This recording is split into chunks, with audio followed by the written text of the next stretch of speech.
Bom dia a todas e a todos. Estamos numa semana de meio ambiente, a Semana de Meio Ambiente da Prefeitura de Campinas, que a gente está realizando com a ANAMA, com a Associação de Municípios do Meio Ambiente do Brasil. Eu estou aqui hoje para abordar a temática junto com o professor Talden Faria, de licenciamento ambiental municipal. E nos honra fazer parte dessa abertura da CEMEIA o presidente da ANAMA Nacional, Marçal Cavalcante. Bom, gente, vocês sabem que a CEMEIA, ela nasceu de uma ideia de comemorar o Dia Mundial do Meio Ambiente há décadas atrás, e é promovida hoje aqui pela Prefeitura de Campinas, Secretaria do Verde, e neste ano a temática da CEMEIA é o seguinte: o clima muda, e você muda também? Né? Então, acho que é importante a gente trazer aí a lente climática, da emergência climática, ou da crise climática, como alguns falam, e evidentemente que a gente não poderia deixar de trazer a perspectiva da ferramenta de licenciamento ambiental.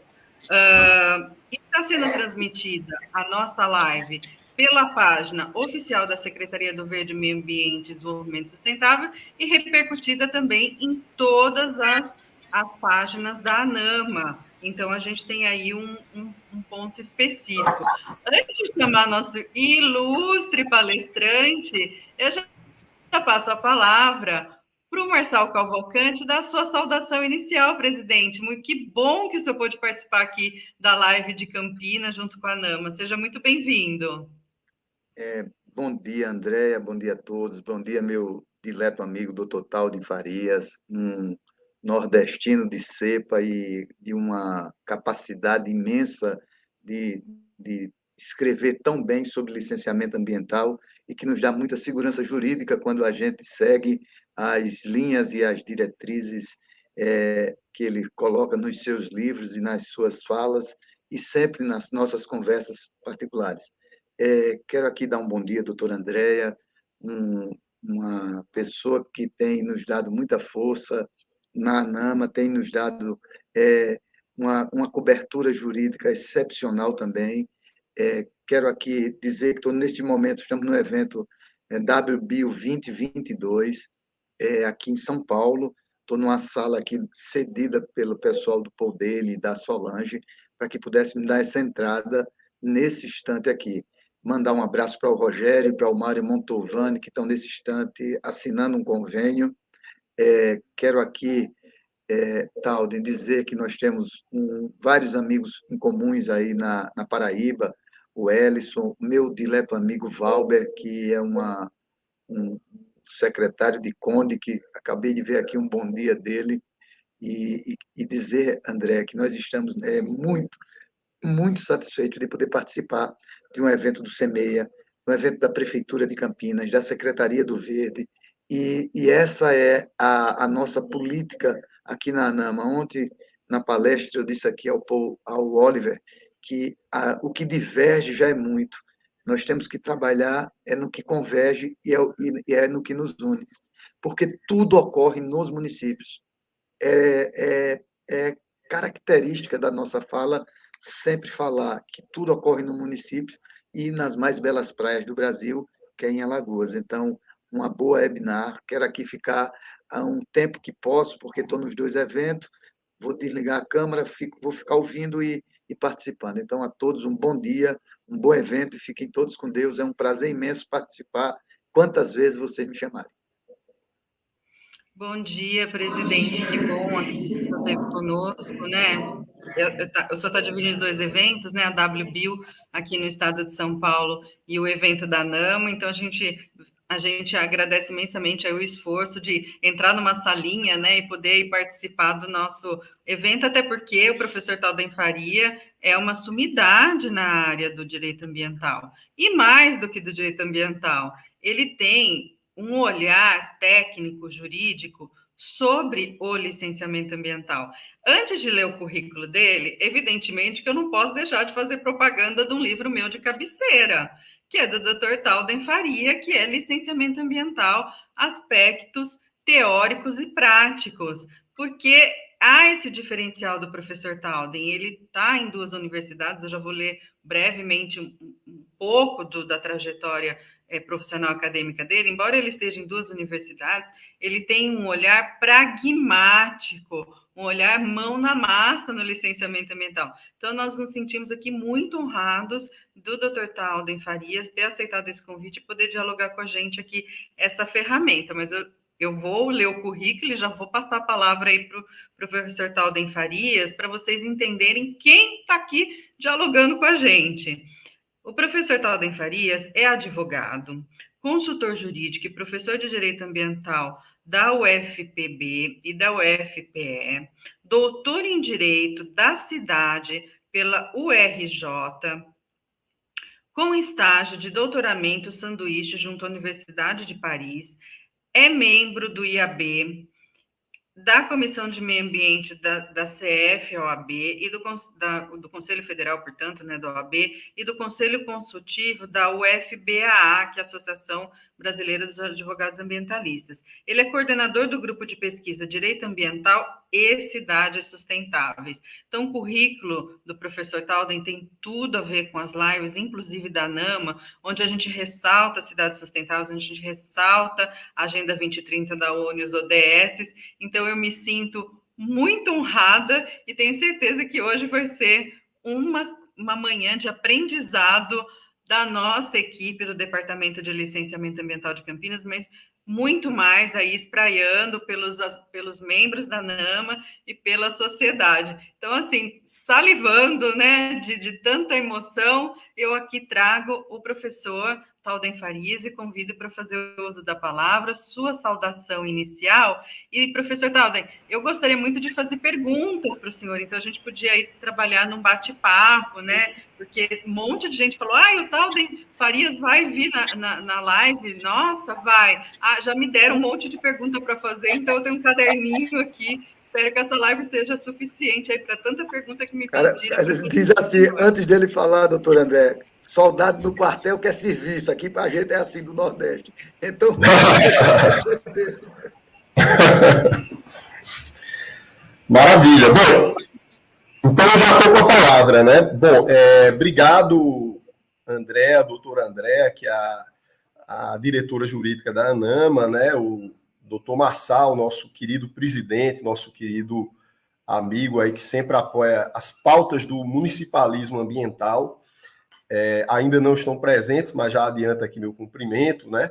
Ao professor Mário Mantovani, ao nosso querido Rogério Menezes e a todos que estão aqui acompanhando esse debate, essa discussão, que é do Brasil inteiro, certo? Mas que com certeza tem vários amigos aqui, além do Valber, o Wellison, o Francisco Urtiga, enfim, o pessoal do Recife também, muita gente me mandando aqui mensagens.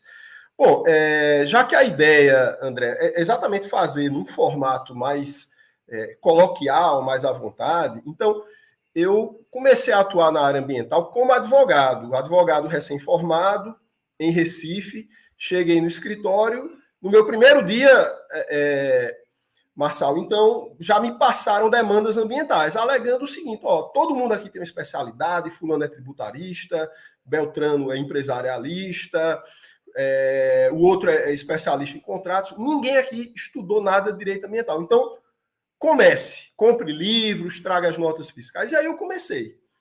Então, isso no início do ano 2000. E em 2005, eu tive uma outra experiência que foi o seguinte, eu voltei a Paraíba e eu fui convidado para ser o chefe da assessoria jurídica da Secretaria do Meio Ambiente de João Pessoa, cargo que exerci por diversos anos. Então, foi a minha primeira experiência em termos de cargos públicos. E tem um ditado segundo o qual o uso do cachimbo entorta a boca. Então, eu passei a ver a política ambiental e o próprio direito ambiental a partir de uma perspectiva municipalista. E depois, já num terceiro momento, como professor da UFPB, as duas disciplinas que eu ensino são exatamente direito municipal e direito ambiental. Claro, mais direito ambiental, mas também ensino direito municipal. Então, eu posso dizer aqui que eu estou no meu habitat natural, que é o municipalismo ambiental ou o ambientalismo municipal, que é o nosso tema de debate, de pesquisa. E eu fiz a minha dissertação de mestrado na UFPB sobre licenciamento ambiental, e na época havia uma grande discussão se o município podia licenciar ou não. E era uma discussão que paralisava as ações de vários órgãos municipais. E em João Pessoa, particularmente, aconteceu um caso interessante.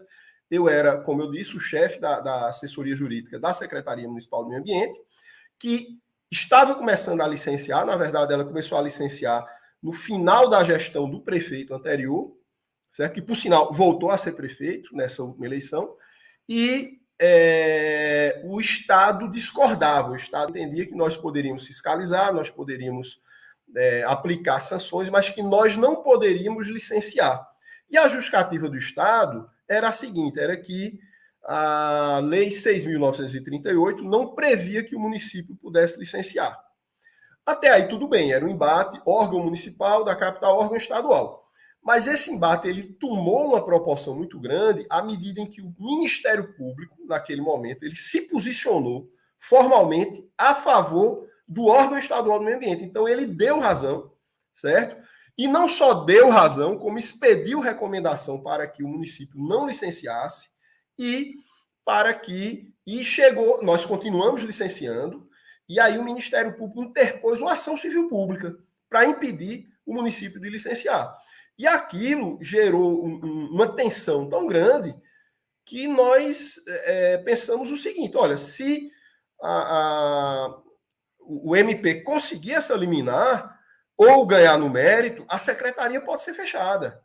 Né? Era o nosso receio, certo? Então, e o entendimento do Ministério Público era o seguinte, dizia, olha, a Lei 6.938 não prevê que o município possa fazer licenciamento ambiental.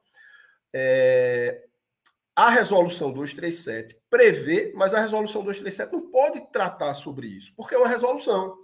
De fato, uma resolução não pode tratar dessa matéria.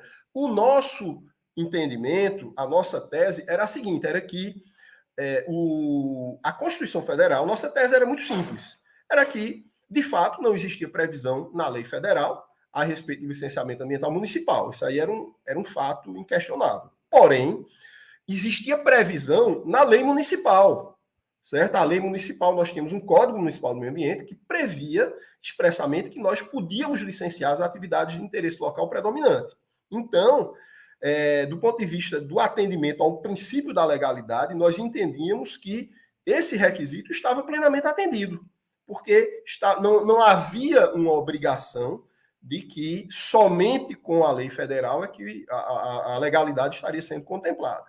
Na verdade, tinha uma lei municipal recente que disciplinava o assunto com bastante detalhamento. Mas, além disso, e mais importante, o artigo 23 da Constituição Federal estabelecia a competência administrativa comum em matéria ambiental, a competência administrativa, a competência executiva, a competência para implementar políticas públicas. Então, o licenciamento ele faz parte da competência administrativa. Então, se a Constituição Federal dispunha que o município tem competência administrativa em matéria ambiental, se a atividade era de interesse local predominante e se o município tinha legislação própria, nós entendíamos que o município podia e deveria fazer licenciamento ambiental. E, de fato, a nossa tese foi acolhida pelo Poder Judiciário, que indeferiu a liminar solicitada pelo parquê em primeira e segunda instância e também no mérito nos deu acolhida em primeira e segunda instância, sempre à unanimidade. O debate se deu da forma mais respeitosa possível, se deu no campo das ideias, e, de toda forma, o desfecho dessa história acabou quando a Lei Complementar 140, que é uma lei federal, ela previu de maneira expressa que o município pode fazer licenciamento das atividades de interesse local. Então, de toda forma, essa discussão, ela perdeu razão de ser à medida que ou seja, tem que ter uma lei federal que discipline o licenciamento pelos municípios ou não. Eu entendia que não. Mas, de toda forma, a discussão chegou ao final porque a Lei Complementar 140 foi editada e ela colocou uma pá sobre o assunto. certo? Colocou uma pedra sobre o assunto. Então, ou seja, o município, ele pode licenciar, certo? E não há mais nenhuma dúvida em relação a isso, certo? Que era uma questão que, em alguns lugares, os órgãos estaduais e o próprio Ministério Público do Estado defendia essa tese. Então, hoje, em todo o Brasil, em todos os estados, pelo contrário, o Ministério Público ele defende o licenciamento municipal e muitas vezes atua como parceiro, estimulando, incentivando para que os órgãos municipais eles não só façam licenciamento ambiental, como desenvolvam as políticas ambientais de maneira geral, não só dando suporte técnico, tirando dúvidas jurídicas, mas muitas vezes direcionando o pagamento de multas, o pagamento de indenizações de acidentes para temas ambientais municipais. Então, o Ministério Público hoje é um grande parceiro da ANAMA, é um grande parceiro da atuação municipal em matéria ambiental. Bom, então, nós tivemos esse embate, ele é interessante porque ele ilustra algo que aconteceu, certo? Em cores e em graus variados nos demais estados, mas que é o retrato de uma época. A diferença é que em alguns estados não houve judicialização, e aqui no estado da Paraíba houve essa judicialização. Mas é importante destacar que, embora a discussão se desse em torno do licenciamento ambiental, e aí eu chamo a atenção para nessa temática do licenciamento ambiental na gestão ambiental municipal, inclusive a própria doutora Andréa, que é a diretora jurídica da ANAMA, secretária de Meio Ambiente, e também já foi procuradora do órgão ambiental municipal, ela tem um livro excelente sobre licenciamento ambiental, que eu já li e reli. Esses livros de licenciamento eu estou sempre relendo e consultando. Então, o que é que acontece? O licenciamento ambiental, muita gente fala assim, olha, mas você está falando da gestão ambiental municipal, mas você está dando uma ênfase no licenciamento. Claro, não é só licenciamento ambiental quando a gente fala sobre gestão ambiental municipal, certo? Isso é evidente, tem várias outras pautas, várias outras demandas. Agora, a gente não pode deixar de reconhecer que o licenciamento ambiental ele funciona, não só no âmbito municipal, mas no âmbito dos estados e até da União também, como um instrumento aglutinador dos demais instrumentos de política ambiental. Então, em torno do licenciamento ambiental, nós temos aí orbitando a fiscalização, os estudos ambientais,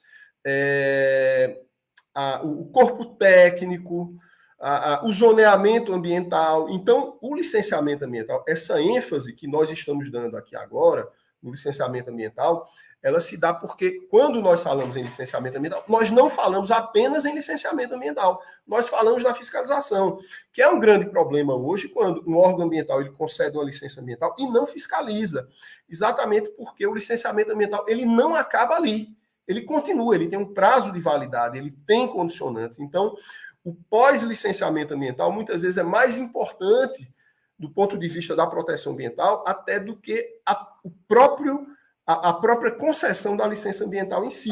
Então, envolve fiscalização, envolve vistoria técnica, envolve o estabelecimento de zoneamento ambiental, estabelecimento de parâmetros de qualidade ambiental, envolve estudos ambientais. Não só, quando a gente fala de estudos ambientais no âmbito do licenciamento, a gente muitas vezes resume isso à questão do caso concreto, aquele licenciamento. Então, alguém que propõe um posto de gasolina, um hospital, um hotel, apresenta um estudo ambiental. De fato, esse estudo ambiental ele faz parte do licenciamento. Mas o licenciamento ambiental ele também convive com avaliações ambientais estratégicas, zoneamentos ambientais, avaliação de impactos ambientais mais amplas, avaliações ecossistêmicas. Então, que inclusive são figuras que dão uma maior efetividade ao licenciamento ambiental. Então, se eu faço uma avaliação de uma bacia hidrográfica de maneira mais ampla, às vezes até certos estudos, certas informações, eu não vou mais requerer ao empreendedor, porque eu já tenho, o órgão ambiental já tem. Então, o licenciamento acaba sendo, inclusive, não só mais rápido, mais célere, como ele acaba sendo mais assertivo, mais exato, mais tecnicamente adequado. Então, o licenciamento ambiental, ele funciona como um instrumento arregimentador dos demais instrumentos de política ambiental. E isso é ilustrado a partir da própria inserção dele na Política Nacional do Meio Ambiente, a Lei 6.938, de 1981, lei que está para completar 41 anos, mas cuja redação original é extremamente avançada ainda hoje. Mas olha só, nós temos no artigo 9º os instrumentos de política ambiental. Aí está lá o licenciamento, o zoneamento ambiental, avaliação de impactos ambientais, padrões de qualidade ambiental. Ok, mas no artigo 10, nós temos o tratamento específico do licenciamento ambiental. Então, ao que nos parece, o próprio legislador ele quis dar um tratamento maior ao licenciamento ambiental, nesse sentido de articular os instrumentos de política ambiental do que os outros instrumentos. Tanto é que ele, além de estar lá, ele tem um tratamento no artigo próprio, no artigo específico. Então, no momento de municipalizar o licenciamento ambiental, doutor Marçal, doutor André, o licenciamento ambiental ele funciona dando cor, dando sentido à fiscalização, à equipe de analistas ambientais, a própria arrecadação, que é importante porque o órgão ambiental está se firmando, ele precisa, além do dinheiro das multas e coisa e tal, ele precisa da arrecadação das taxas de licenciamento e autorizações ambientais, que normalmente são mais significativas, às vezes bem mais significativas do que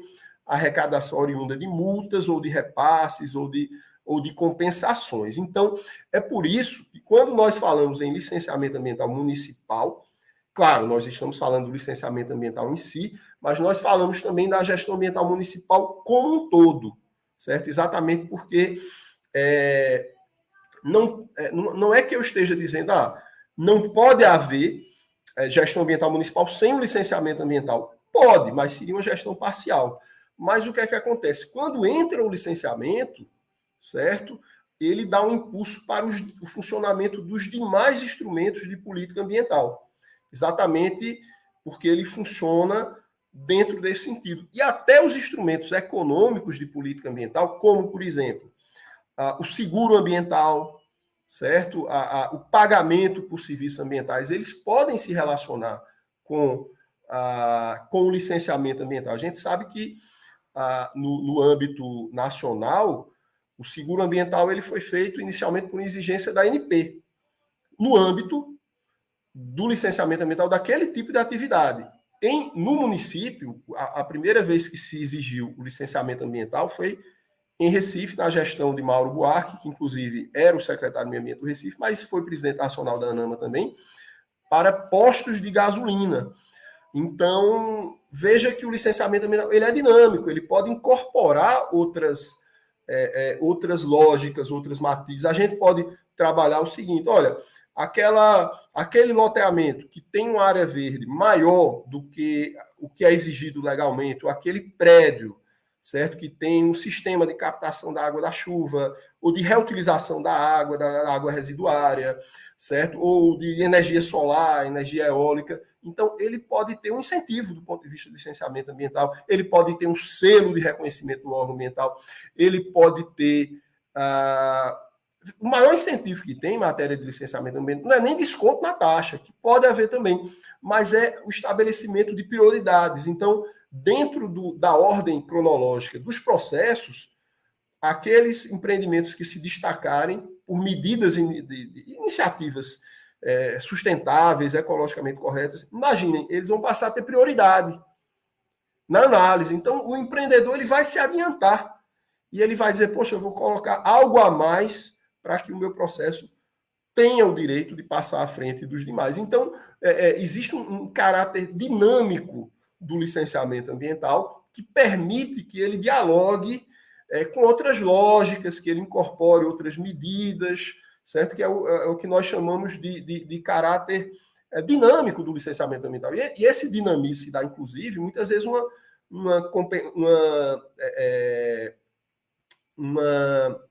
condicionante, ela pode se tornar inefetiva durante o processo, ou pode se tornar exagerada, e ela pode ser revista.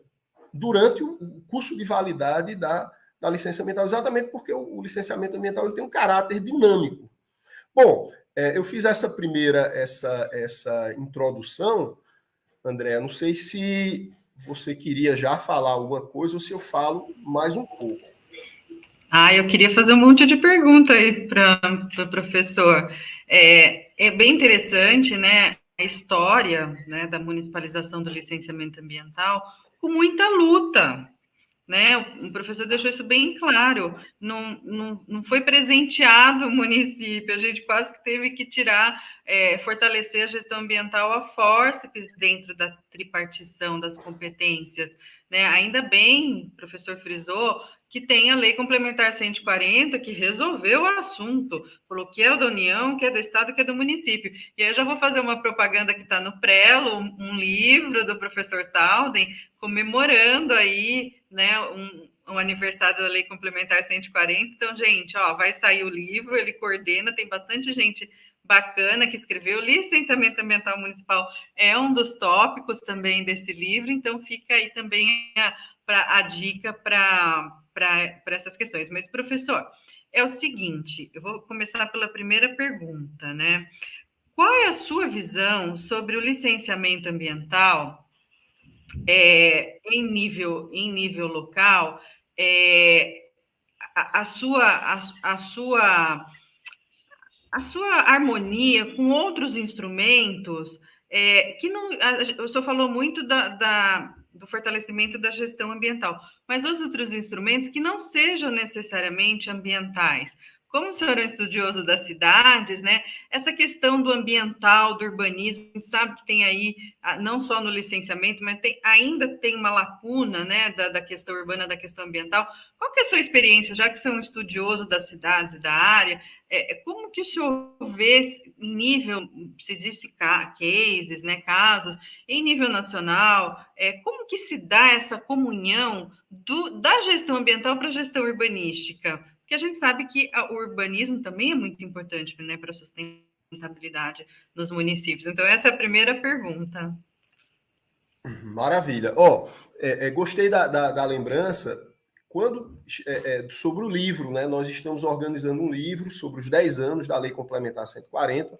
A Lei Complementar 140 completou 10 anos no final do ano passado, no mês de dezembro, e quando chegou o mês de novembro, eu me dei conta disso e me lamentei não ter organizado um livro que saísse antes da data do aniversário. Mas em seguida eu pensei, poxa, mas os 10 anos é exatamente o ano seguinte. Então, esse livro deveria ter sido lançado no mês de abril. A expectativa é que ele fique pronto agora, na segunda quinzena de junho. Sairá em versão impressa e em e-book. E além da doutora Andréa, nós temos a participação de outras referências na área, né, como o caso do professor Edson Milaré, do professor Marcelo Busagro Dantas. Enfim, são tantas ficou um livro grande, que aconteceu uma coisa interessante. Todo livro que eu organizo, 40% das pessoas não aceitam, ou aceitam, mas não conseguem participar. E esse, praticamente, não só todo mundo entregou, como também pessoas que o viram falar, olha, tá organizando um livro, eu também quero participar, né? Quer dizer, originalmente eu não tinha convidado a pessoa veio, claro, pode mandar, né? Será um prazer. Então, obrigado pela lembrança, vamos depois até fazer um evento sobre isso, né? A questão da ANAMA. Bom, mas vamos lá. Veja só, essa agenda marrom, essa agenda urbanística, essa agenda das cidades, no sentido amplo, ela é uma agenda ambiental também, certo? As secretarias de urbanismo, as secretarias de planejamento, elas têm uma pauta ambiental também, à medida que o uso do solo, ele é também uma questão ambiental, é a questão de meio ambiente urbano, meio ambiente urbanístico, meio ambiente antropizado. Então, são duas áreas que se relacionam de forma muito direta. Tá? Muito direto, a ponto de muitas vezes as pessoas confundirem o direito ambiental com o direito urbanístico, achando que se trata da mesma coisa, ou até achando que o direito urbanístico seria um ramo do direito ambiental.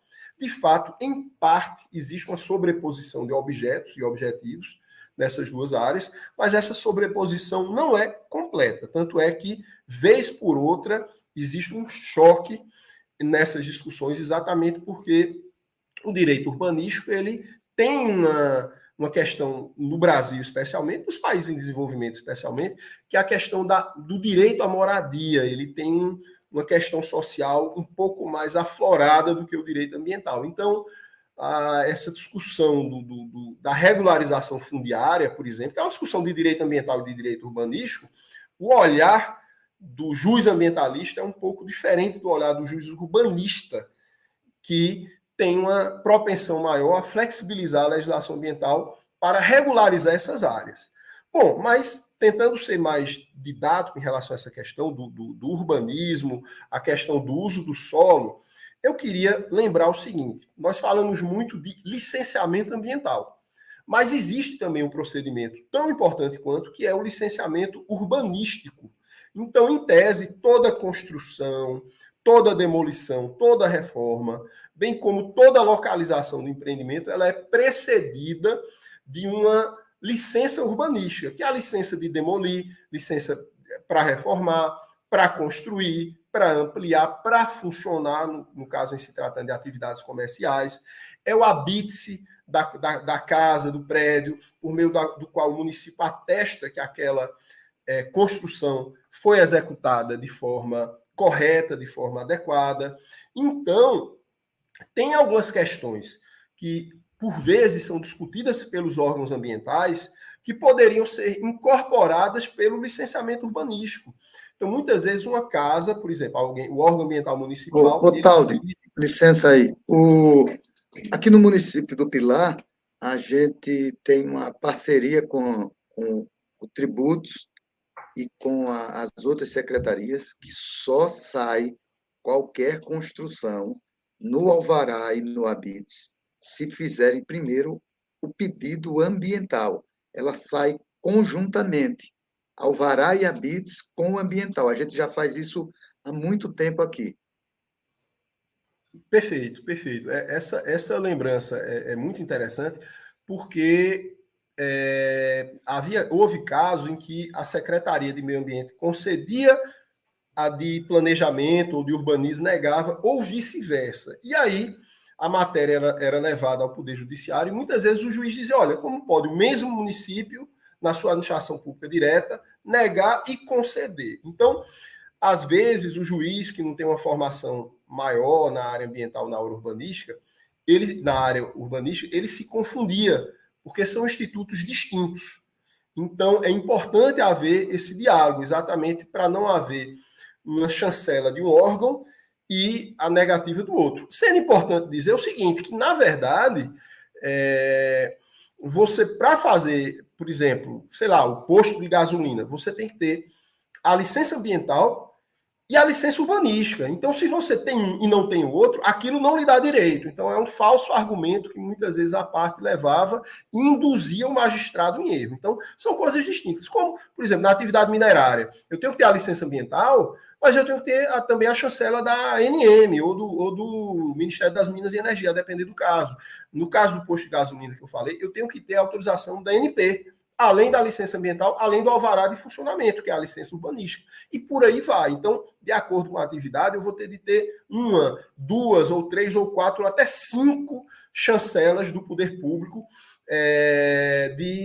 oriundas de regulações econômicas específicas, né? Ambiental, econômica, minerária, sanitária, e por aí vai. Certo? Então, é muito importante essa integração. O uso do solo e a questão ambiental tem de falar a mesma língua, certo? E eu, inclusive, defendo, por exemplo, nós tivemos um projeto de lei que previa o seguinte, que seria, no caso de loteamento, de parcelamento do solo, certo? Que previa uma integração entre o licenciamento ambiental e o licenciamento urbanístico, ele fosse feito de maneira conjunta e integrada pelo próprio município. É possível fazer em determinadas situações?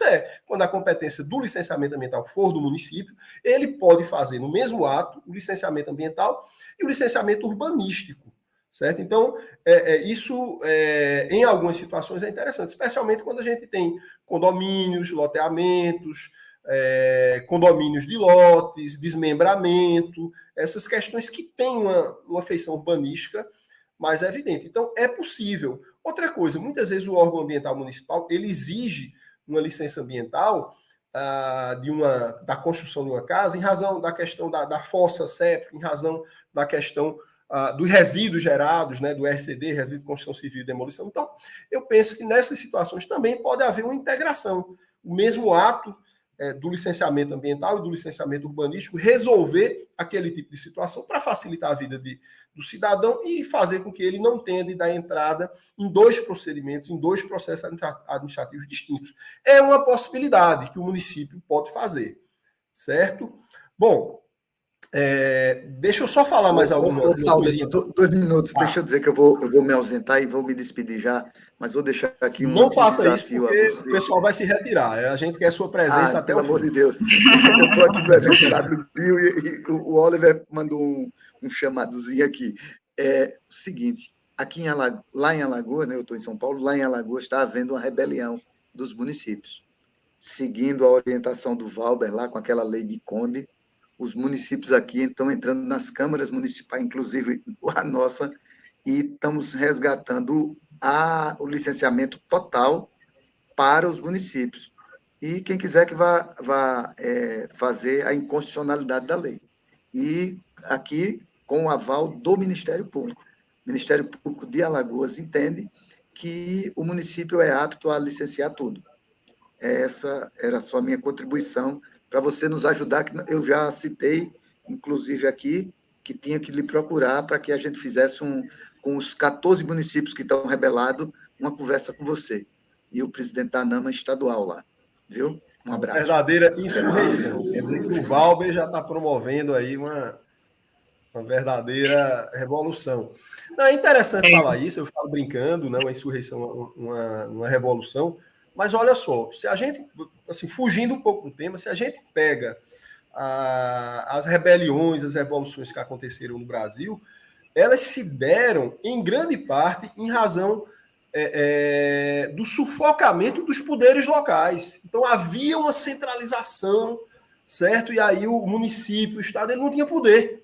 Né? E aquilo começava a gerar uma revolta da população. Então, tem um componente histórico que é antigo no Brasil, né? A gente observa isso. A própria redemocratização do país, o PMDB, que era o MDB, ele tinha uma pauta eminentemente municipalista, exatamente porque todo governo autoritário, seja de esquerda ou de direita, ele tem essa característica de concentrar poder no governo central. Então, a ideia de democratização, ela passa pela descentralização. O poder não está no topo, o poder está na base da sociedade. Então, quando nós falamos em municipalização, nós falamos em transparência, em acesso, em democratização. Então, é uma pauta que está junta com outras pautas, não é uma questão aleatória. Então, sua lembrança, nosso presidente, foi muito feliz. Eu gostei muito, nem estava a par dessa rebelião dos municípios, né? Bom, mas falando aqui de maneira rápida essa provocação, olha só, qual é a competência do IBAMA de acordo com a Lei Complementar 140? Ele cita lá no artigo 7º algumas hipóteses, mas sempre com a ideia de localização territorial, ou seja, o critério é a localização territorial. Eu penso que esse critério ele deve ser aplicado também aos municípios. Então, uma atividade efetiva ou potencialmente poluidora, certo? Qual é a sua localização? É no município, apenas no município. Então, a competência é municipal, a não ser que ele se localize, imagine um posto de gasolina, ou uma fazenda, ou uma rodovia estadual que perpasse mais de um município, ou vários municípios até. Então, nesse caso, realmente não há como defender que a competência seja municipal. Mas eu entendo que, na maioria dos casos, o licenciamento ambiental ele é municipal. Então, posto de gasolina, municipal. Mineração de agregados, que é areia, brita, argila, saibro, em regra, é municipal, a não ser que ultrapasse o território de mais de um município. Lava-jato, supermercado, panificadora, Enfim, quando a gente vai na ponta do lápis, a imensa maioria das atividades é de competência originária dos municípios. Claro que num diálogo com os órgãos estaduais pode haver um acordo de cavalheiros, você tem essa expertise nessa área, então fica com isso, eu fico com aquilo. Nada impede que haja esse diálogo, pelo contrário, até se recomenda. Mas numericamente falando, quantitativamente falando, a imensa maioria das atividades sujeitas ao licenciamento ambiental são atividades de interesse local predominante. Então, uma estação rádio-base, gente, é uma atividade de interesse local predominante. Isso é inquestionável, a não ser numa situação particular em que ela se localize na linha divisória entre dois municípios, que também acontece, mas é excepcional. Então, sim, eu entendo que o município está certíssimo, e o promotor do meio ambiente de Alagoas, o doutor Alberto Fonseca, que é meu amigo, extremamente engajado, um grande estudioso do direito ambiental, ele tem essa pauta, ele tem essa linha. Em Sergipe, nós temos um promotor de justiça, que é o doutor Eduardo Lima Matos, que é professor também de Direito Ambiental da Universidade Federal, e que ele também tem um livro sobre municípios e meio ambiente. Ele defende essa atuação mais ampla possível dos municípios em matéria ambiental. Então, nesse sentido, o direito está do nosso lado, e recentemente, há cerca de um ano atrás, um ano e pouco atrás, nós tivemos uma decisão do Supremo Tribunal Federal, na ação direta de constitucionalidade 6288, quando o Conselho de Meio Ambiente do Estado do Ceará, ele tirou atribuições dos municípios, por um lado, e por outro, ele estabeleceu que certas atividades de interesse local não precisariam de licença ambiental mais. Então, o Supremo Tribunal Federal, na ação direta de constitucionalidade 6288, por unanimidade, 11-0, são poucas as decisões do Supremo Tribunal Federal em matéria ambiental que sejam unânimes. Então, por 11-0, ele entendeu o seguinte, que matéria de interesse local, quem licencia é o município, certo? E segundo, que o Estado ele não pode dizer se a atividade é dispensada ou não de licença ambiental em se tratando de atividade de interesse local, porque o município é quem tem que dizer. Então, aí o Estado diz, não, mas é o município que vai licenciar, ou não, eu só estou dizendo que não precisa. Ele diz, não, então é o Estado que tem que dizer. Você não pode nem se meter, certo? Então, é uma decisão de 11-0, há cerca de um ano e pouco, que transitou em julgado, que reforça a atuação dos municípios. Então, eu entendo que o direito está do nosso lado, doutor Marçal. Professor Talden, deixa eu aproveitar e fazer uma questão aqui para quem está nos assistindo, a maioria é gestor ambiental. O Marçal e o Talden falaram uma coisa importantíssima, o licenciamento ambiental é prévio a qualquer outro ato administrativo como licenciamento urbanístico. Então, primeiro vem a licença ambiental, para depois vir a licença urbanística. Então, prestem atenção aí no seu município como que está se dando essa dinâmica. Mas tem muitas perguntas, eu já vou adiantar duas. Uma delas, a Vanessa Fernandes está perguntando como que está a pauta na Paraíba, né? Ela tá perguntando, mas eu vou colocar uma questão de Sergipe também. A gente teve recentemente na NAMA Sergipe, e lá está uma briga danada, e eu vou falar de uma linguagem muito popular, o Estado não desapega do licenciamento ambiental, ele fica colocando dificuldades para além da Lei Complementar 140, para municipalizar o licenciamento. A gente viu isso em Sergipe. Aqui em São Paulo, nós na NAMA também estamos batalhando para aumentar as tipologias do licenciamento ambiental. E aqui no estado de São Paulo, para você ter uma ideia, professor, somente 10% dos municípios paulistas licenciam. É muito pouco. Quer dizer, não tem um estímulo aí, né? Talvez a listagem seja menor, enfim, a questão da capacitação, entre outros. E tem uma outra pergunta também, bem interessante, do José Renato Belotto, e ele pede para o senhor falar um pouquinho da legalidade dos consórcios municipais para o licenciamento. No Brasil, o senhor sabe, tem do Lambari, aqui no estado de São Paulo tem do Vale do Paraíba, agora recentemente inaugurado para o licenciamento para fiscalização ambiental.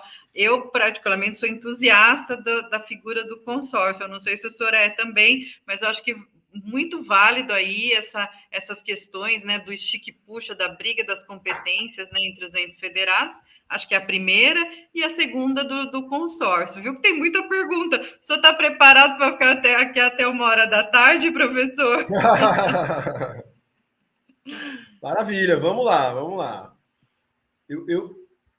Doutor Marçal, um abraço. Vamos despedir de bom vocês, bom tá? evento. Um abraço, fiquem todos com Deus. Parabéns aí, tá? Tchau.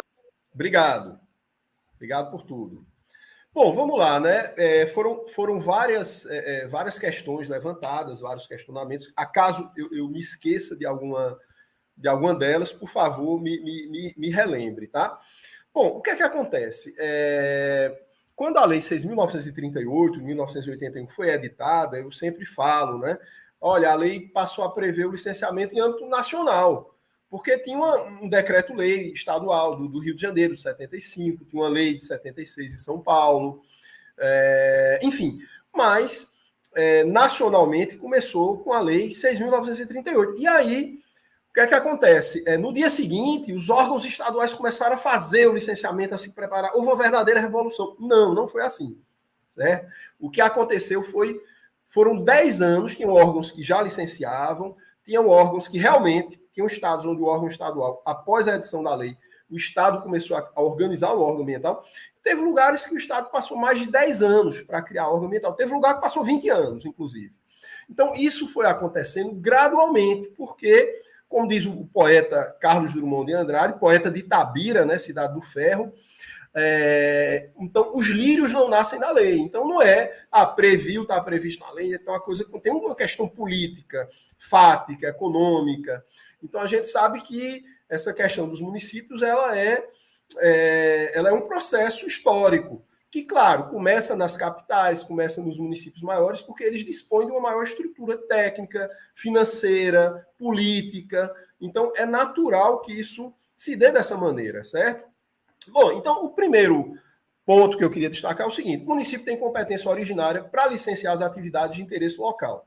Eu entendo que isso é um fato e é inquestionável do ponto de vista doutrinário, jurisprudencial, certo? Agora, a gente tem duas questões a serem colocadas. Uma, existe uma dificuldade de identificar, em algumas situações, se aquela atividade é de interesse local predominante ou não.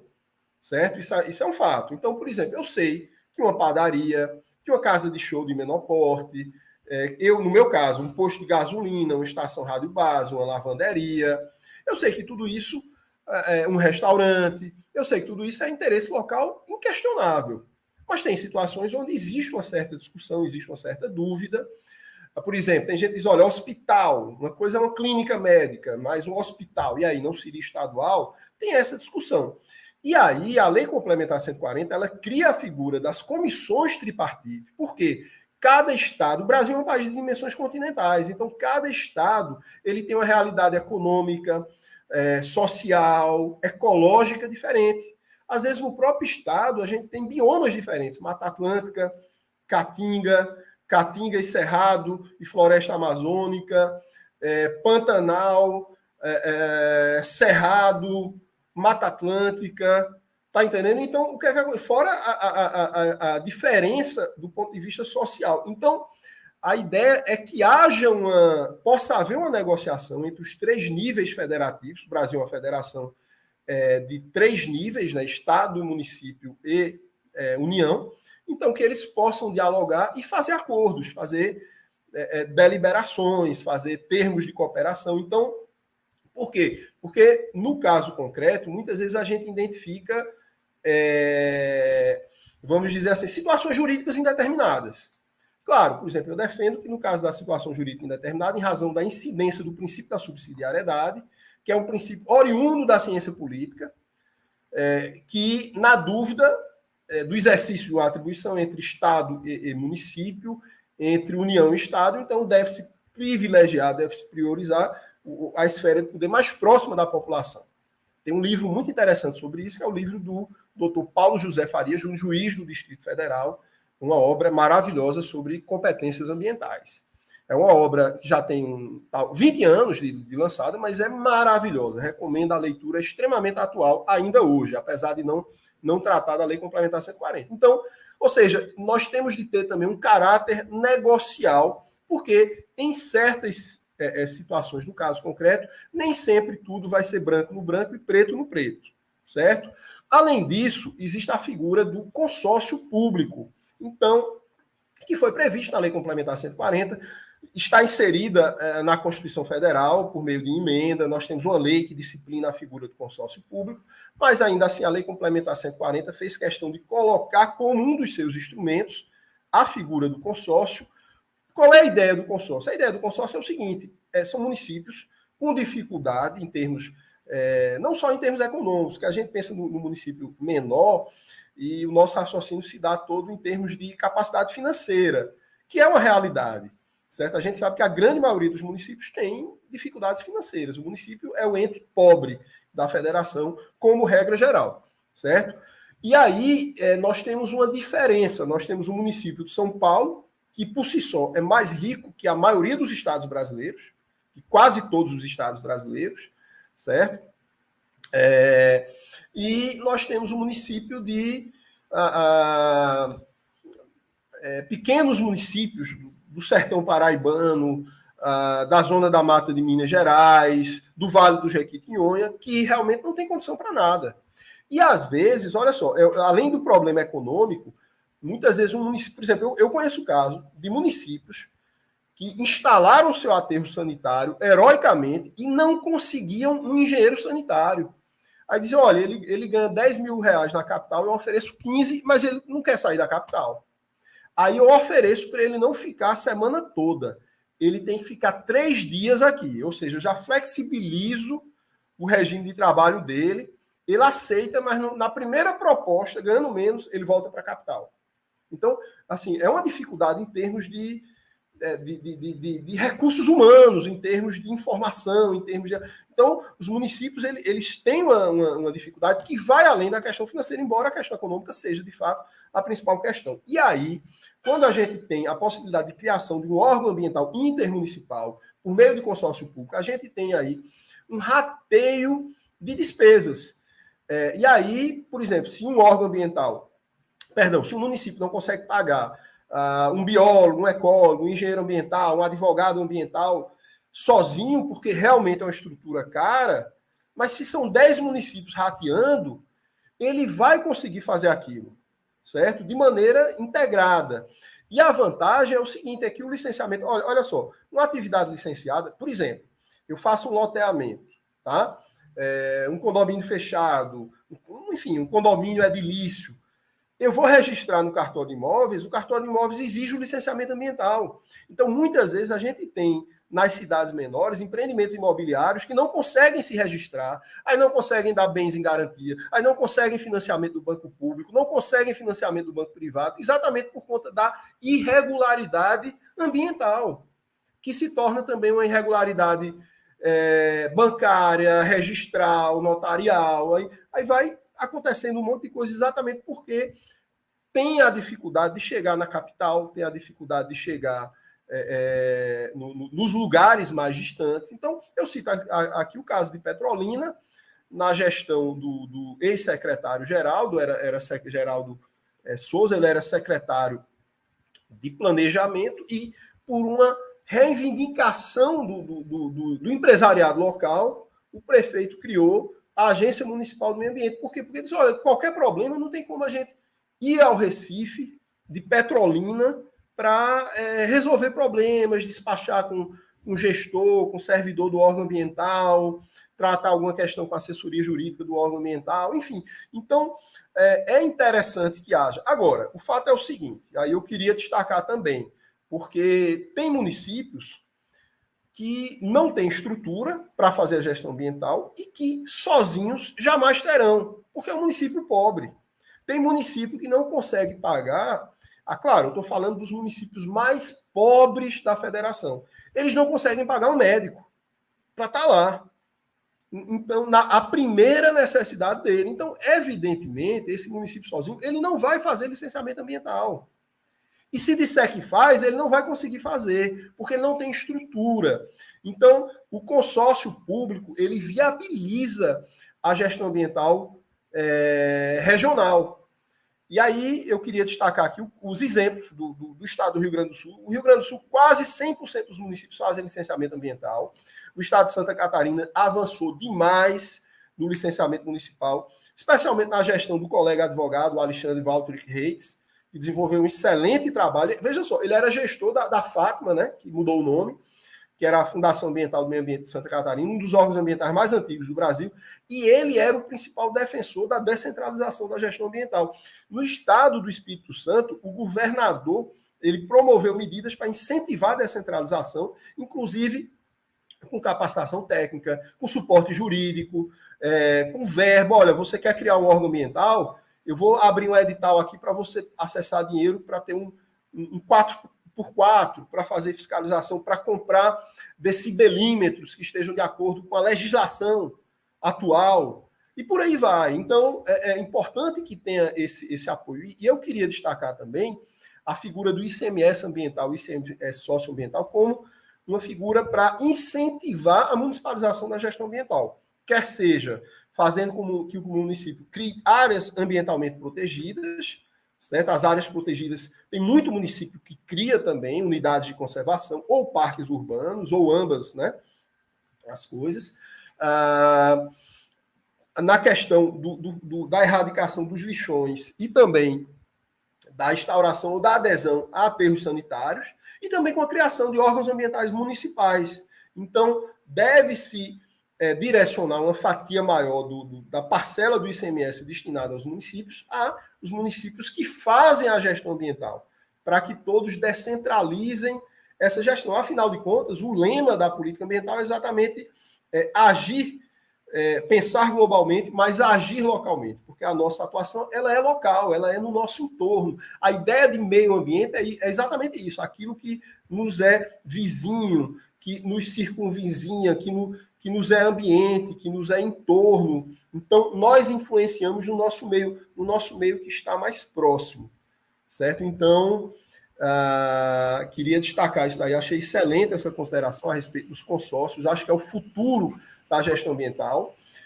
Queria mandar aqui um abraço para o meu amigo Mauro Buarque, que foi secretário do Meio Ambiente do Recife, de Glória de Goitá, e presidente da ANAMA também, né, e que é um dos defensores da gestão ambiental municipal. Professor Tal, da equipe aqui da Secretaria do Verde em peso, a ANAMA em peso, alunos do senhor aqui também, muita gente participando e fazendo pergunta. Que bom que o senhor também é um entusiasta do consórcio municipal. De fato, para pequenos municípios é uma solução muito boa, né? E continua fortalecendo a gestão, traz sinergias aí entre cidades que são conurbadas, que são vizinhas, estão dentro de uma bacia hidrográfica. Como é bom, né? Ouvir quem sabe, né? Que traz tanta experiência, inclusive no sentido de estados que, ao contrário, né, do apego ao licenciamento ambiental, estimula que os municípios fortaleçam sua gestão ambiental através da municipalização do licenciamento ambiental. Então, nós temos aí várias perguntas, eu já vou colocar duas, que eu acho que acaba, de certa forma, podendo ser respondida na sequência. Uma é da Zaine, ela quer saber qual é o entendimento do senhor sobre a Lei de Liberdade Econômica e o licenciamento ambiental. E o seu amigo, o nosso ex-presidente da ANAMA, aí, o Mauro Buarque, sobre o papel dos conselhos estaduais para definir o limite das competências entre municípios e estados. Ele falou que tem gerado aí muitos ruídos no Brasil, e ele está perguntando como é que a avaliação de mais aí um detalhamento em nível federal para essa demarcação, provavelmente são os PLs, né? O PL que saiu da Câmara, foi para o Senado, tem aí todo um burburinho, né, no Congresso Nacional, para de fato, né, elaborar normas para o licenciamento ambiental. E olha quem está aqui com a gente, o professor Paulo de Bessa Antunes. Professor, que honra! Somente. Nós somos seguidores do senhor, né? Que honra ter uma das figuras mais importantes do direito ambiental no Brasil na nossa live. Talden, que responsabilidade, hein? Pois é, agora vou pensar 3 vezes antes de falar qualquer coisa. Professor Paulo Bessa, que é uma verdadeira lenda do direito ambiental, né, tá facilmente entre os 3 maiores nomes, né, ele, professor Paulo Afonso, professor Milaré, e que tem toda uma trajetória na advocacia, no ensino e também no Ministério Público Federal. Ele é aposentado como procurador regional da República na área ambiental, além de ser um excelente doutrinador, né? Então, é uma honra, uma alegria, professor Bessa, a sua presença aqui. Várias pessoas até me mandando mensagem diretamente. Temos também a coordenadora do meio ambiente do MPPB, doutora Fabiana Lobo, o Valber Farias, já falei, enfim. Olha, tem muitas questões, eu vou tentar falar bem rápido. A Zaine, que é analista da Secretaria de Meio Ambiente do município de João Pessoa, excelente técnica, ela pergunta da Lei de Liberdade Econômica no licenciamento ambiental. A Lei de Liberdade Econômica, ao meu ver, ela tem 4 itens que se aplicam ao licenciamento ambiental, e todos eles eu concordo, exceto um, que é aquele que permite a dispensa do licenciamento ambiental, de acordo com a resolução da CGSIM. E a CGSIM, a Rede Sim, não tem competência, não tem expertise para dizer o que é que está sujeito ou não ao licenciamento ambiental. Quem deverá dizer isso é o órgão ambiental, por meio da sua expertise, por meio da sua discricionariedade técnica. Então, eu entendo que esse item da Lei de Liberdade Econômica não deve se aplicar ao licenciamento ambiental. Quem deve dizer se a atividade está sujeita ou não ao licenciamento ambiental é o órgão ambiental, de maneira justificada, de maneira motivada, certo? As outras questões eu entendo que se aplicam. É o caso, só para citar um, da impossibilidade de se exigir condicionantes que não tenham pertinência temática com a atividade que está sendo proposta. Então, por exemplo, alguém propõe a construção de um home center. O órgão ambiental exige um hospital. Qual é a relação disso com o home center que está sendo proposto? Então, não tem pertinência. Tem que ter uma pertinência temática, uma proporcionalidade com os impactos ambientais gerados pela atividade. Então, nesse ponto aí, eu concordo. Queria falar aqui 2 coisinhas. A primeira, fazendo referência à sua primeira pergunta, professor André, que é o seguinte: na municipalização da gestão ambiental, tem uma figura que muitas vezes passa ao largo dos debates na área de direito ambiental, que é a figura do cadastro ambiental. Então, se eu vou implementar a gestão ambiental num determinado município, a primeira coisa que eu tenho de fazer é o seguinte: é fazer o levantamento das atividades efetivas ou potencialmente poluidoras. O que é que eu tenho ali? Atividade industrial, atividade turística, eu tenho populações tradicionais, ribeirinhos, caiçaras, quilombos. Então, de acordo com o perfil dessa atividade, certo? É que eu vou traçar a quantidade de técnicos, é que eu vou traçar o perfil dos técnicos. Eu vou ter que ter um antropólogo ou não? Eu vou ter que ter um engenheiro químico? Eu vou ter que ter um turismólogo? Enfim. E outra coisa, eu tenho que levantar também os passivos e os ativos ambientais do meu território. Então, o que é que eu tenho de rios, de lagos, de áreas contaminadas, de áreas degradadas, de lixões, de antigos lixões, de áreas propícias à instalação de unidades de conservação ou de algum outro tipo de espaço territorial ecologicamente especialmente protegido. Então, a realidade ela é um norte para a implementação dessas políticas. A gente fala muito no princípio da rigidez locacional no direito minerário, nas questões minerárias, mas esse princípio ele norteia, por exemplo, a definição de uma área para a instalação de unidades de conservação, e por aí vai. Então, ele é um pouco mais amplo. E o segundo ponto, e aqui eu faço uma referência ao nosso professor Paulo Bessa, que é o seguinte: veja só, o SISNAMA, o Sistema Nacional do Meio Ambiente, que existe desde 1981, ele padece de 2 problemas, que é o seguinte: ele não tem uma verba própria, ao contrário de outros sistemas nacionais administrativos, como é o caso do SUS, certo? E ele não tem a previsão direta na Constituição Federal, como tem, vejam só, o SUS, claro, nós temos o artigo do Sistema Nacional Cultural, que está lá previsto expressamente na Constituição Federal, certo? Nós temos o Sistema Nacional de Gerenciamento de Recursos Hídricos, o SINGRE, está na Constituição Federal. E vejam que o Sistema Nacional de Recursos Hídricos, ele é considerado um microsistema, um subsistema do Sistema Nacional do Meio Ambiente, mas ele está lá previsto expressamente na Constituição Federal e o Cisnama não está. Então, deveria haver uma emenda constitucional, certo? De maneira a permitir que a inserir o Cisnama enquanto sistema na Constituição Federal, para poder, inclusive, a gente poder organizar repasses, a gente sabe que tem uma problemática no dinheiro da TCFA, que não chegam aos municípios, certo? Dentre outras questões também que são colocadas. Então, bom, teve mais alguma pergunta que eu Sim, me lembrei, perdão. Então, queria falar dessa questão do Cisnama, me lembrando do professor Bessa, que é juiz ambientalista e constitucionalista também. E, por fim, a questão da manifestação dos conselhos estaduais de meio ambiente, dos COEMAS, sobre a competência do município. Isso está na Lei Complementar 140. A minha interpretação, desde a primeira leitura, é a seguinte, é que a competência em matéria de interesse local, ela é originária do município. Então, o Conselho Estadual ele não tem nenhum papel no sentido de conceder atribuições ou de negar atribuições, mas ele exerce uma função de fiscalizador, certo? Para saber se aquele município tem estrutura ou não.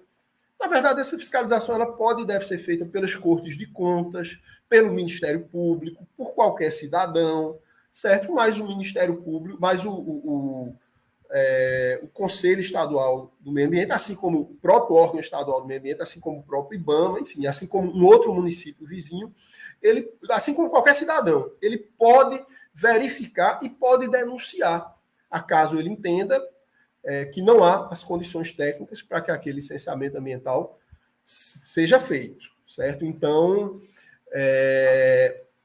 eu entendo que a competência do Conselho se limita a isso. Entender que o Conselho vai conceder atribuições aos municípios é esquecer que a Constituição Federal organizou o Estado brasileiro por meio de um pacto federativo de 3 níveis. Essa é a peculiaridade. O município ele faz parte do Pacto Federativo Brasileiro, diferentemente do que acontece nos Estados Unidos ou na Austrália, é uma peculiaridade brasileira. Então, essa compreensão é errada. E aí nós temos um problema que eu vejo em termos de metodologia da lei, é que o seguinte, a Lei Complementar 140, ela atribui um papel ao Conselho Estadual, mas o Conselho Estadual ele não tem personalidade jurídica, ele integra os quadros do próprio órgão ambiental, ele é poder executivo. Então, se ele é poder executivo, aí já diz respeito ao princípio da separação de poderes. Tem algumas diz respeito à autonomia do município. Então, eu entendo que o julgamento da ADIM, a 4757, que é a ADIM proposta pela CIBAMA, Associação dos Servidores do IBAMA, que trata da constitucionalidade da Lei Complementar 140, e que tem como relatora exatamente a ministra Rosa Weber. A ministra Rosa Weber ela foi a relatora da ADIM 6288, que exatamente consolidou as atribuições dos municípios em matéria ambiental, contrariando exatamente o entendimento do Conselho Estadual do Meio Ambiente do Ceará. Então, eu entendo que a tendência é que essa ADIM 4757 seja julgada no mesmo sentido, certo? Inclusive, André, o professor Paulo Bessa, ele também nos deu a honra de integrar essa coletânea sobre a Lei Complementar 140. Então, ele está conosco nessa empreitada, nessa publicação. Professor, e você sabe, se me permite aí complementar essa questão, que eu também concordo plenamente, o artigo 9º lá da Lei Complementar 140, ao dizer que o Conselho Estadual do Meio Ambiente é que diz o que o município licencia ou não, de fato contraria a tripartição, né, das competências constitucionais. Mas tem uma outra questão, que na prática, os conselhos estaduais, a gente chama de são chapa branca, porque normalmente eles não são tripartite, né? Para quem é estudioso de conselho sabe que o ideal é ele ser tripartite, né? Ter a sociedade civil, ter o governo e ter a população como um todo, né? Associações de moradores, de bairros, enfim, ou uma participação da comunidade de fato. Por exemplo, se o senhor pegar o Conselho Estadual aqui do Estado de São Paulo, vou falar do Estado de São Paulo, que que é o nosso trabalho mais efetivo, se eu pegar o Conselho Estadual de Meio Ambiente aqui do Estado de São Paulo, a maioria é governo do Estado, né? Da Secretaria de Infraestrutura de Meio Ambiente, da Fundação Florestal, de vários órgãos que são estaduais. Então, e é paritário, não é tripartite. Então, o que isso significa? Que, como o senhor deixou bem claro, a decisão não é do Conselho, a decisão é praticamente do governo do Estado, que tem a maioria de voto. Então, e aí eu vou falar um pouco do apego, né? O apego das agências ambientais, porque entendem que os municípios não têm tanta capacidade, porque eles acham, né, pelo cuidado, eles têm uma historicidade aí, uma gestão ambiental mais consolidada, enfim. Então, tem uma briga aí, um chique-puxa, de fato, dos estados e dos municípios para a gente poder trabalhar com a licenciamento. E o Jorge até comenta isso, né? Realmente, a Lei Complementar 140 peca atribuir aos conselhos estaduais o ente definidor das atribuições licenciatórias, das tipologias. E a gente frisou aqui que, em nível nacional, tem estados que ficam colocando condicionantes. Você tem fundo?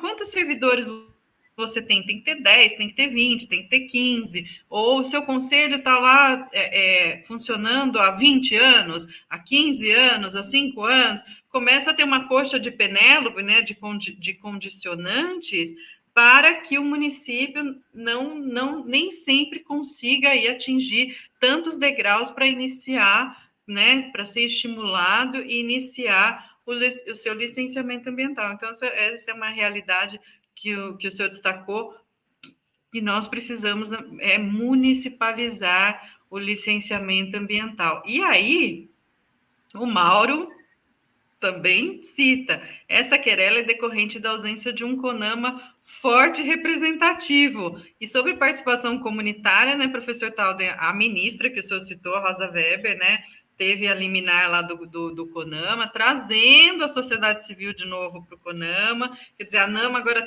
volta, por exemplo, a ter 6 assentos, o município tinha apenas 1 ou 2, e agora vai ter 6 assentos. Quer dizer, vamos resgatar os conselhos e a gestão participativa, né, nessa questão. E voltando aí, está desvirtuando, mas não, porque o licenciamento ambiental tem a leitura técnica e tem a leitura comunitária, então os conselhos também são importantes, né, para acompanhar, para fiscalizar e se manifestar em sede de licenciamento ambiental. Olha que interessante aí a colocação do senhor.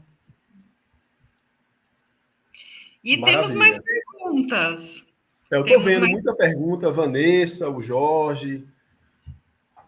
Temos aqui, o pessoal está animado. Olha, eu pensei, gente... Deixava até meio de e-mail, viu? A gente tem que fazer uma segunda rodada. Vamos ter que fazer uma segunda rodada, de fato, aí pela NAMA, porque o pessoal tá com muitas dúvidas, né?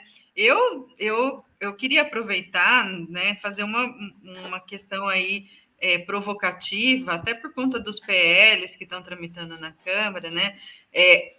O fato é que a licença ambiental ela é concedida por etapas, né? Quem trabalha com licenciamento sabe que tem a trilogia dos procedimentos, que é a licença prévia, instalação e operação, para a gente acompanhar toda a fase do empreendimento, né? Qual que é a sua opinião, professor, sobre as licenças aglutinadas? Eu nem vou falar da autodeclaratória, porque isso também dá uma briga danada aí entre nós, gestores ambientais, mas qual que é a opinião do senhor sobre simplificação de procedimentos? A resolução 237 já até permite, né? Mas até pela expertise, como o senhor olha para o Brasil como um todo, né? Qual que é a opinião do senhor sobre essa simplificação de procedimentos para alguns casos, até porque a gente está abordando e enfocando o impacto local? Essa temática da simplificação do licenciamento está na crista da onda exatamente em razão do PL de licenciamento ambiental, que trata de várias questões relacionadas ao assunto. Mas essa é uma discussão que já vem sendo travada pela doutrina, pela jurisprudência e principalmente no âmbito dos órgãos ambientais. Então, de maneira geral, eu posso dizer o seguinte, que eu sou favorável à simplificação do licenciamento até determinado ponto. Qual é o ponto? Qual é o nosso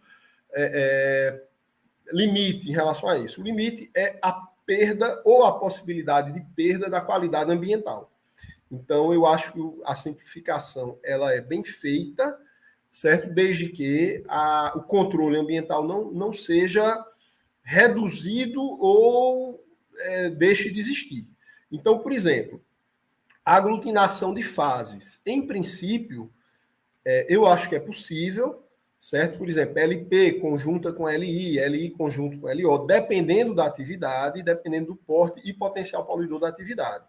Mas, em princípio, eu não vejo maiores problemas. A gente sabe que a licença, o licenciamento ambiental trifásico, se eu não me engano, ele só existe no Brasil e na Índia, certo? Essa criação da LP é uma coisa que é uma fase que poderia ser uma fase da própria licença de instalação.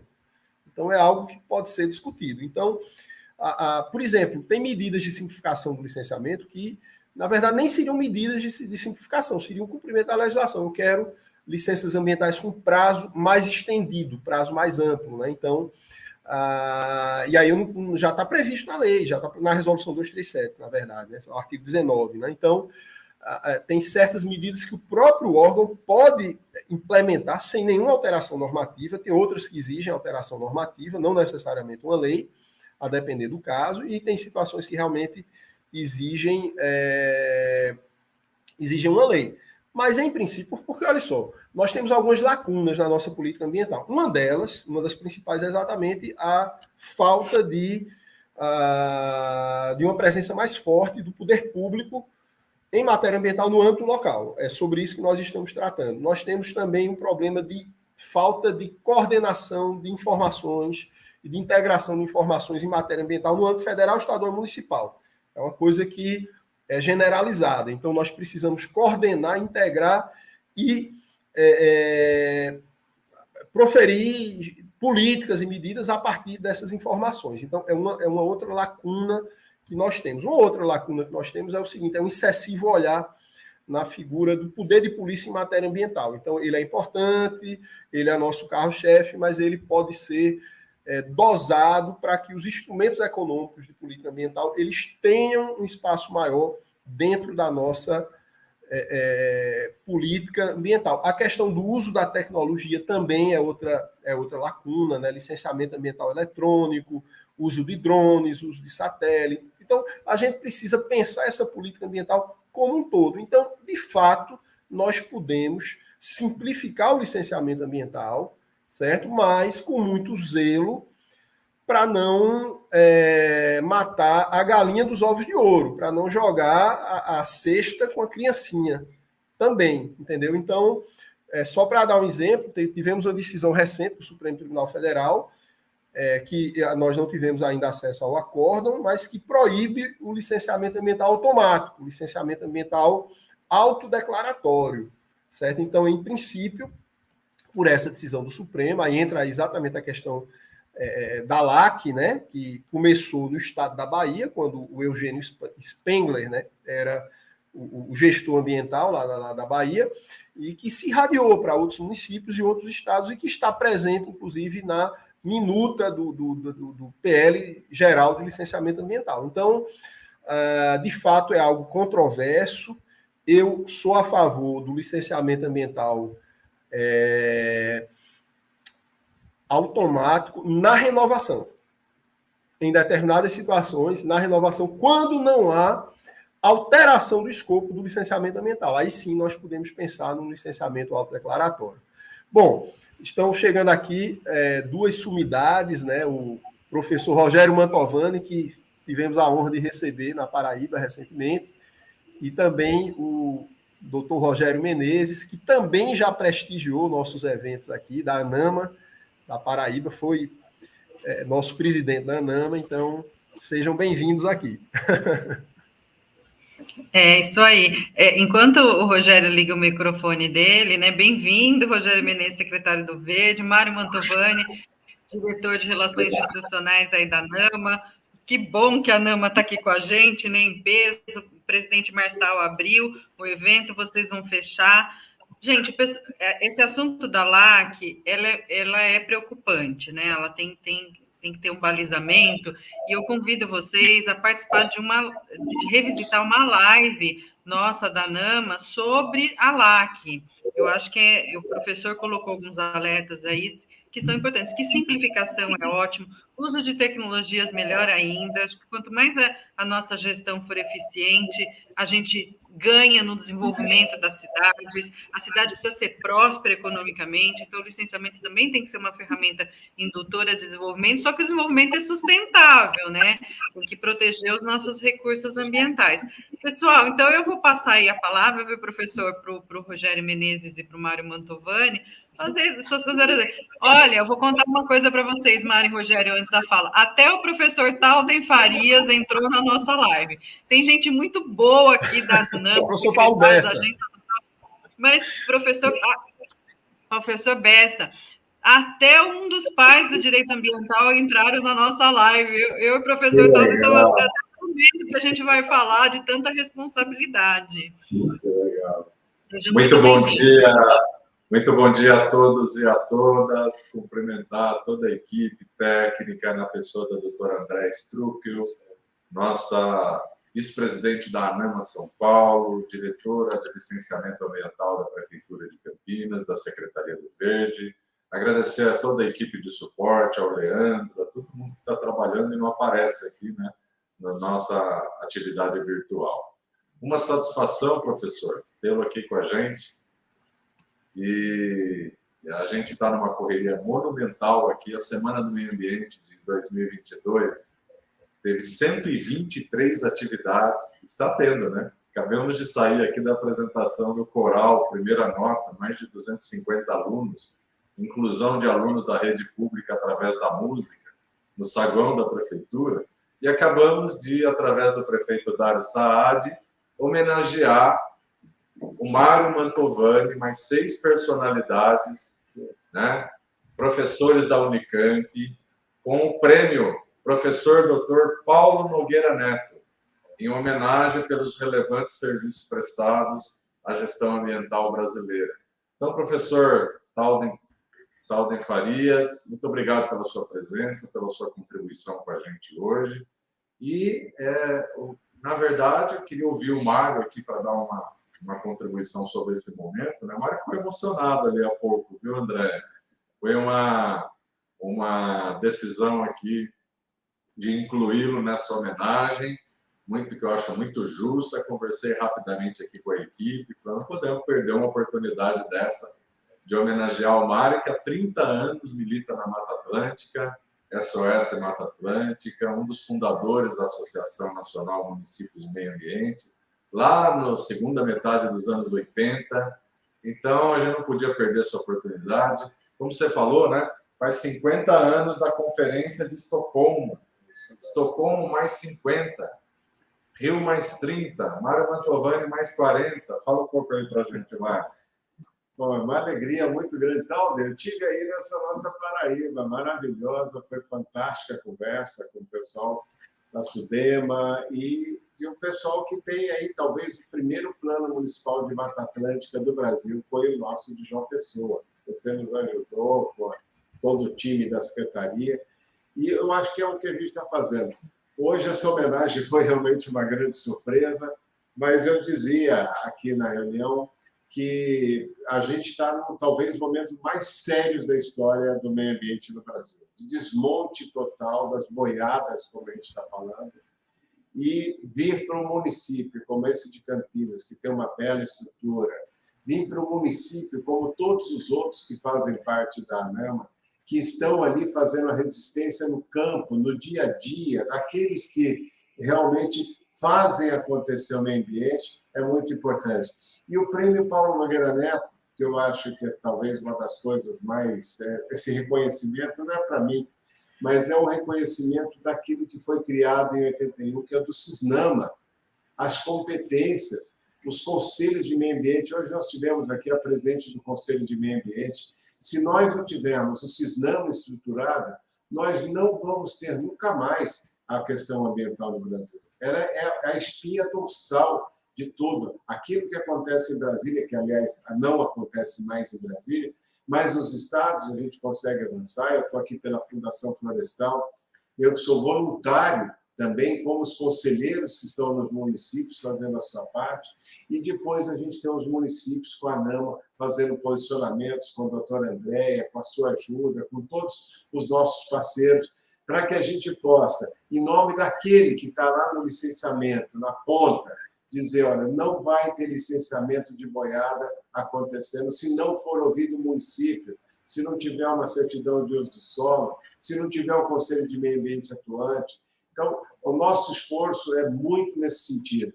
Eu tenho trabalhado fortemente em Brasília, na Frente Parlamentar Ambientalista, com a ajuda do Rogério, da André, de todo o nosso povo da ANAMA, para que a gente possa, ali com as entidades ambientalistas, com os deputados da frente, né, fazer resistência a um projeto de lei que a cada versão vem piorando. Nós já tínhamos uma versão muito interessante, lá com o deputado Triplo, na época, já desmontamos outras bombas que acabavam com o licenciamento, com esse instrumento que é um instrumento social. Isso não é um instrumento burocrático, isso vai definir a qualidade de vida do meu município, isso vai definir a minha condição de ter uma relação melhor com a natureza. Então, esse trabalho que a gente faz em Brasília, associado ao que a ANAMA, como fazendo na ponta, é assim que a gente faz política pública, aquilo que foi pensado no CISNAMA e que a gente vem desenvolvendo hoje. A Andréa falou muito bem, nós temos várias lives, né? Tem mais de 70 atividades registradas no nosso site da ANAMA, anama.org.br, para que a gente possa ter referências, e referências boas. Né? Tem experiências que a gente está fazendo agora com o consórcio para licenciamento, uma novidade que vem aí que a gente vai testar. Eu vou estar amanhã com o Manara, em São José dos Campos, conversando um pouco sobre isso, para a gente entender melhor. Mas o que a gente está fazendo é ser muito proativo. Da parte dos municípios, da parte da ANAMA, nós estamos trazendo essa possibilidade de fazer política de forma consistente. Né? E tem, lógico, muitos desafios. As pessoas que às vezes não acreditam que o município pode fazer, nós vamos mostrar isso na prática. E tendo a sua parceria, Talda, e tendo a sua parceria, André, de todos que estão aqui com a gente, nós somos realmente uma grande corrente e podemos avançar. É isso aí. Muito bom, Mário Mantovani, que a gente tem a honra de estar recebendo aqui em Campinas hoje, numa cerimônia no gabinete do prefeito Dário Saad. Eu queria também fazer justiça ao trabalho que vem sendo realizado nesses últimos anos, né? Cumprimentar o presidente nacional da ANAMA, o nosso querido Marçal, também o presidente estadual, Cláudio Scali. Eu acho que a união faz a força, gente. Bora seguir com esse trabalho para seguir fazendo a diferença. Um forte abraço. Devolvo a palavra para André Struckel. Muito obrigada aí, Rogério Menezes, também presidente emérito da ANAMA estadual. A gente lembra isso, né? O Rogério teve aí essa diplomação, né? Quem passa pela ANAMA sempre fica na ANAMA, né? É uma regra aí dos gestores ambientais. O Cláudio Scali, né? O senhor referenciou bem ele. Nós estamos aqui na ANAMA São Paulo, em revisão da deliberação CONSEMA número 1. A ANAMA São Paulo, pela primeira vez, é relatora da deliberação CONSEMA. Estamos trabalhando com afinco aí para poder aumentar as tipologias, para a gente poder fortalecer os municípios paulistas. E eu gostaria de agradecer o Mário Mantovani, aí, agraciado, né, com uma homenagem da Prefeitura de Campinas. Veja que o Brasil está te homenageando aqui na live também, não é só Campinas, não, que bom. E, gente, o professor Talden Faria, né, a gente agradece imensamente. O professor Talden Faria, ele é um profissional diferenciado, eu estava falando isso no início, sabe, Rogério e Mário? Porque, embora ele seja professor de 2 universidades federais, ele tem um aspecto prático do licenciamento, já trabalhou na gestão ambiental, mas ele conhece o que acontece no licenciamento no mundo, no Brasil, nos estados e no município. Quer dizer, é um conhecimento muito aprofundado. Ele nos ajudou com muitas questões aqui com a gente. ele sanou muitas dúvidas, só que o pessoal não para de perguntar, nem eu consegui fazer as perguntas ainda para ele, a gente estava até com vontade de fazer uma segunda live, né, porque são muitas questões, o licenciamento ambiental é uma ferramenta complexa, mas ela também é uma ferramenta fundamental para o fortalecimento do licenciamento ambiental. Então, eu me sinto mais que honrada com esse time aqui, Marçal, Rogério, Mário Mantovani, Paulo de Bessa Antunes e o nosso querido professor Talden Farias, no qual eu já passo, então, a palavra para fazer suas considerações finais. André, eu queria agradecer o convite, né, a lembrança, a oportunidade de estar aqui, tecendo algumas palavras sobre o licenciamento municipal, a Lei Complementar 140. Eu fiz a minha tese de doutorado na UERJ sobre a Lei Complementar 140. Foi o primeiro trabalho de pós-graduação sobre a lei no Brasil. Então, para mim é uma alegria, uma felicidade estar aqui. Fico à disposição de todos. Eu estou no Instagram e no LinkedIn, são as duas redes sociais que eu tenho, e respondo a todo mundo que, claro, às vezes não consigo responder no mesmo dia, na mesma semana, mas eu estou à disposição. Então, para mim é uma alegria. Engraçado que aqui as pessoas me chamam de municipalista ambiental, né? Então, eu estou literalmente no meu habitat natural. Quero dizer, André, além de ser seu admirador, para mim é uma alegria estar aqui com você, com o Rogério, cujo trabalho acompanho há muito tempo, admiro. O Mário é uma verdadeira sumidade, né, uma lenda da nossa política ambiental, na luta pela questão da Mata Atlântica. Então, é uma referência, né? Então, ele falou da João Pessoa, teve o primeiro plano municipal de Mata Atlântica na gestão da professora Lígia Tavares, uma amiga querida. Então, realmente uma lembrança importante da atuação do município, a atuação de vanguarda. Então, toda homenagem ao Mantovani é extremamente válida e importante. Seu trabalho é extremamente relevante. E queria fazer também a referência aqui à presença do professor Bessa, do Mauro Buarque, do Valber Farias, da Vanessa Fernandes, enfim, muita gente que mandou mensagem. Então, para mim é uma alegria, eu fico à disposição. Obrigado pela oportunidade. Inclusive, eu queria eu tenho, me perdoem, mas eu tenho um livro sobre a Lei Complementar 140 com foco na atuação municipal, que é esse livro aqui, Competência Administrativa Ambiental, certo? Então, é um livro de 200 páginas, linguagem direta, então está à disposição. Vou mandar para o Mário, vou mandar para o Rogério também, tá? Obrigado pela oportunidade. Fica a dica, pessoal. Obrigada, professor Talden. Fica a dica aí dos livros do professor Talden, que são excelentes, né? São meus livros de cabeceira, como eu falei no início. Bom, professor, nossos agradecimentos. Muito obrigada. Agradecimento para todo mundo que participou nas nossas redes também. Vocês viram que a gente colocou todos os comentários, todas as perguntas de você. A gente gosta de fazer isso, interagir com quem está participando nas redes também. Nós temos aqui 4 pessoas ou 5 pessoas, mas todos que estão nas redes entram no nosso diálogo, a gente faz questão de responder. E, gente, ainda tem muita semeia, ainda tem muitas atividades na Semana do Meio Ambiente, discutindo municipalismo, discutindo a gestão ambiental, e claro que a gente fecha aí, então, a live sobre licenciamento ambiental com chave de ouro, aí com essa palavra de incentivo e de continuidade, que o professor Talden já prometeu, de continuidade para a gente estar dialogando o licenciamento ambiental. Muito obrigada, professor Talden, muito obrigada, Rogério Menezes, muito obrigada, Mário Mantovani, muito obrigada, Marçal, que participou no nosso início, e até a próxima, pessoal. Um excelente dia para todo mundo.